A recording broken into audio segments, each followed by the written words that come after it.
डरावना है। प्रभु हमें और बता। अंजीर के पेड़ से यह दृष्टांत सीखो, जब उसकी डाली कोमल हो जाती और उससे पत्ते निकलने लगते हैं, तब तुम जान लेते हो कि ग्रीष्म ऋतु निकट है। इसी प्रकार तुम भी जब यह सब होते देखो तो जान लेना कि परमेश्वर का राज्य निकट है। मैं तुमसे सच कहता हूं, जब तक ये सब बातें पूरी न हो जाए, इस पीढ़ी का अंत न होगा। आकाश और पृथ्वी टल जाएंगे, परंतु मेरे वचन कभी न टल जाएंगे। परंतु प्रभु यह सब कब होगा, हमें बताना प्रभु।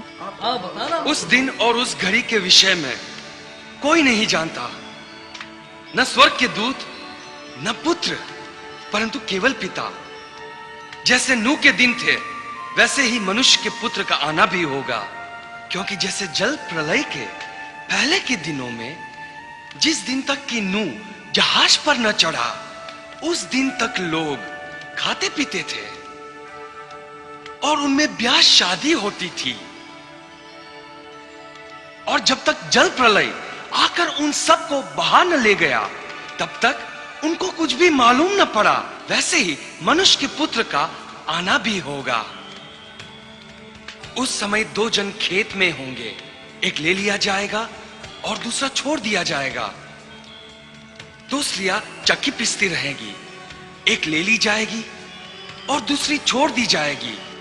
इसलिए जागते रहो, क्योंकि तुम नहीं जानते कि तुम्हारा प्रभु किस दिन आएगा।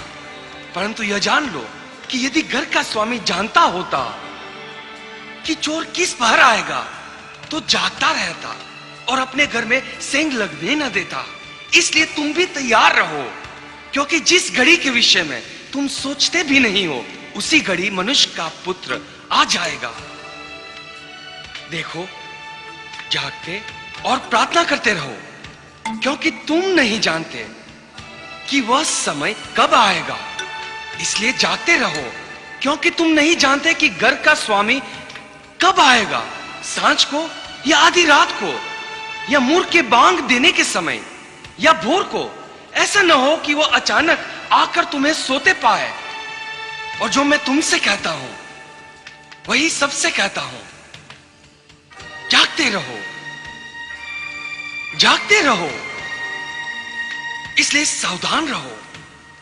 ऐसा न हो कि तुम्हारे मन खुमार और मतवालेपन और इस जीवन की चिंताओं से सुस्त हो जाए, और वह दिन तुम पर संदेह की नाई अचानक आ जाए, क्योंकि वह सारी पृथ्वी के सब रहने वालों पर इसी प्रकार आ पड़ेगा। इसलिए जागते रहो और हर समय प्रार्थना करते रहो कि तुम इन सब आने वाली घटनाओं से बचते रहो और मनुष्य के पुत्र के सामने खड़े होने के योग्य बनो। वचनों की किरणों से हुआ है फिर से नया सवेरा। तू ही आदि, तू ही अनंत, तू ही ज्योति, तू ही जीवन, तू ही आदि। और वो दिन में मंदिर में उपदेश करता था और रात को बाहर जाकर जैतून नाम के पहाड़ पर रहा करता था। और भोर को तड़के सब लोग उसको सुनने के लिए मंदिर में उसके पास आया करते थे। प्रभु, प्रभु, क्या हम सब परमेश्वर के राज्य में प्रवेश कर पाएंगे? हाँ प्रभु। हमें उस घड़ी के बारे में बता।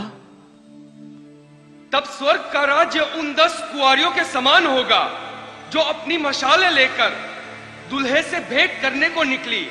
उनमें 5 मूर्ख और 5 समझदार थी। मूर्खों ने अपनी मशालें तो ली, परंतु अपने साथ तेल न लिया।